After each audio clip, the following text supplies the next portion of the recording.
এটা ছেলেদের একটা অভ্যাস, মানে বউ বউ যতই পরীর মতো সুন্দরী হোক, অন্য মেয়ের কাছে যায় শোবেই, এটা অভ্যাস। আপনার প্রতি হ্যাঁ আদর, ভালোবাসা, মায়া সবকিছুই করবে, আমাকে খাওয়াই দিবে, আমাকে নিয়ে যাবে, সবসময় শপিং করাবে, টাকা পয়সা সব দিক দিয়ে সাহায্য করবে। এটা না টাকা পয়সার জন্য কি লোভী হয়, এটা তো লোভী বলে না।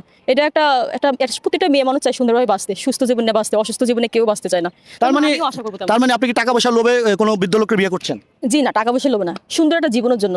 মুস্তাফ ভাইকে তো আমি সাপোর্ট করতেছি, এটা আমরা তো খারাপ কিছু বলতেছি না। সে খুবই ভালো কাজ করছে, তিশাকে বিয়ে করে একটা ভালো একটা সুন্দর একটা জীবন দিয়েছে। তার চেহারাটা কি ছিল আর কি এখন হয়েছে, আচ্ছা। তার কাছে শুভ, টাকা পয়সা লাগবে না তা তো না। আমি বিয়ে করবো কেন? সবকিছু একটা সুন্দর একটা জীবনের জন্য তো বিয়ে করবো, ভালোভাবে যেন চলতে পারি, কেউ যেন আমাকে আঙুল তুলে যেন কথা না বলতে পারে। জীবনে বাঁচতে হলে অবশ্যই টাকা পয়সার প্রয়োজন আছে, টাকা পয়সা ছাড়া জীবনে কোনো দাম নাই। তার মানে মেয়েরা কি লোভী?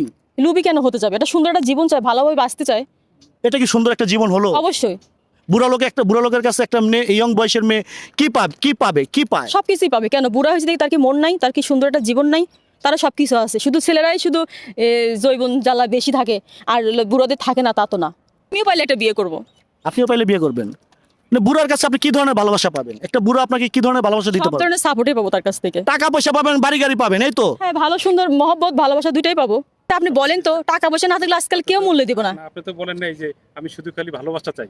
আমি সব চাই, ভালোবাসাও চাই, টাকা পয়সাও চাই, সব চাই আমি। ভালোবাসা চাই, আপনি তো সেটা বলেন না। আপনি টাকা পয়সা, অর্থ সম্পদ, আর গাড়ি বাড়ি সবই চান। অবশ্যই সবই চাই, সবই চাই, সবই লাগবে আমার। পরকীয়া তো সবাই করে না, এটা আপনাদের ভুল ধারণার কথা। পরকীয়া করে কিছু কিছু মেয়েরা করে, সবাই তো পরকীয়া করে তা তো না। বুড়াকে ঘরে রেখে পরকিয়া করে, সে তাদের চরিত্র সমস্যা আসলে, তাদের চরিত্র সমস্যা। সবাই তো আর এরকম না, আমি যেমনটা করবো বা আমি অন্যজন যেমনটা করবো তা তো না। হাতের পাঁচটা কি এক? হাতের পাঁচটা, মনে করো পাঁচটা মেয়ে, একটা করলো দুটা করলো, পাঁচজন কি খারাপ কাজ করবে? কখনোই করবে না। পরকীয়াটা আসলে খুব খারাপ। আর কেউ যাদের বিয়ে হয় তারাই পরকিয়াতে বেশি জড়ায়। নিশ্চয় তাদের স্বামী সংসার সমস্যা থাকে তাই আচ্ছা, করে। আমি আপনার কাছে জানতে চাইবো, বিবাহিত মেয়েরা, বেশিরভাগই বিবাহিত মেয়েরা পরকীয়াতে জড়ায়, কেন জড়ায়? আসলে মনে হয় স্বামীর মহব্বত ভালোবাসা পায় না, টর্চার করে। স্বামীও দেখেন যায় ওখানে তলে তলে উনিও পরকীয়া করতেছে, বা ওয়াইফও করে। মানে আপনি বলতে চাচ্ছেন স্বামীও করছে, স্ত্রীও করছে? একটা স্বামীর কারণে একটা ওয়াইফ খারাপ হয়, আর একটা ওয়াইফের কারণে একটা স্বামী খারাপ হয়, আমার কাছে এটা মনে হয়। কেন? আচ্ছা, আপনার কাছে এই প্রশ্নটা কেন মনে হচ্ছে যে স্বামীর কারণে স্ত্রী খারাপ হচ্ছে, স্ত্রীর কারণে স্বামী খারাপ হচ্ছে? আমি কেন মনে হচ্ছে? আমি মনে কোন দৃষ্টিতে? প্রত্যেকটা জিনিস ভাইবে চিন্তাই আমি বলছি, আমি না ভেবে একটু বলেন তো, কি ভেবেছেন আপনি, কি ভেবেচিন্তে বলছেন? হয়তো দেখেন তার স্বামী হচ্ছে অন্য মেয়েদের সাথে সময় কাটাচ্ছে, বা সংসারে কোনো টাকা পয়সা দিচ্ছে না, বউকে মারধর করতেছে, অত্যাচার করতেছে, বাধ্য হয়ে তারপরে একটা মেয়ে আটটা ছেলের মানে ভালোবাসা পাওয়ার জন্যই হয়তো এই পরকীয়াটা জড়ায়, আমার কাছে মনে হয় এটা। আচ্ছা, আরেকটা বিষয় আমি জানতে চাইবো। অনেকে বলে, অনেক মেয়েরা এটা বলে, আমি জানি না সত্যি মিথ্যা আমি জানি না, অনেক মেয়েরা বলে ঘরে নাকি সুন্দরী বউ থাকতেও ছেলেরা বাহিরে অন্য মেয়েদের দিকে নজর। এটা আমার নিজের চোখে দেখা এবং নিজের আজ মনে করেন যে শাকিব খান বা অভিশ্বাস যে স্বামী স্ত্রী, তো অভিশ্বাস তো দেখতে শুনতে কম না, মাশাআল্লাহ দিলে অনেক সুন্দর না? অবশ্যই অনেক সুন্দর। তারপরেও কিন্তু শাকিব খান কিন্তু অভিশ্বাসকে রেখে অন্য মেয়ের কাছে কিন্তু ঠিকই চলে গেছে, একটা না দুইটা না হাজারটা করছে। আচ্ছা, তাহলে আপনিও তো অনেক সুন্দর, আপনার দিকে কোনো ছেলে নজর দিয়েছে? দায়িত্ব অনেক। কার প্রেমে পড়েছেন? আমি এখন কারো প্রেমে পড়ি নাই। কয়টা প্রেমের অফার পেয়েছেন? জীবনে চলার গেলে সবসময় পাই, দুই একটা চার পাঁচটা পাই। কয়টা পাইছেন?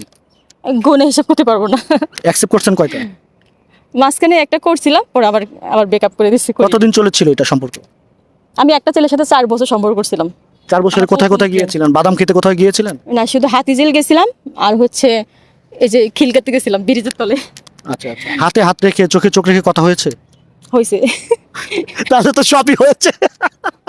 কিন্তু তার সাথে আমি কোথাও যাই নাই, সিনেমাও দেখি নাই, কক্সবাজারও যাই নাই, কোথাও যাই নাই, রুমমেট কিছু করি নাই, শুধু এমনিতেই গভীর ভালোবাসা ছিল তার সাথে, আমার সম্পর্ক ভালো তার ছিল। মানে হাতে হাত রেখে চোখে চোখ রেখে কথা হয়েছে, বাদাম খাওয়া হয়েছে, সবই হয়েছে না?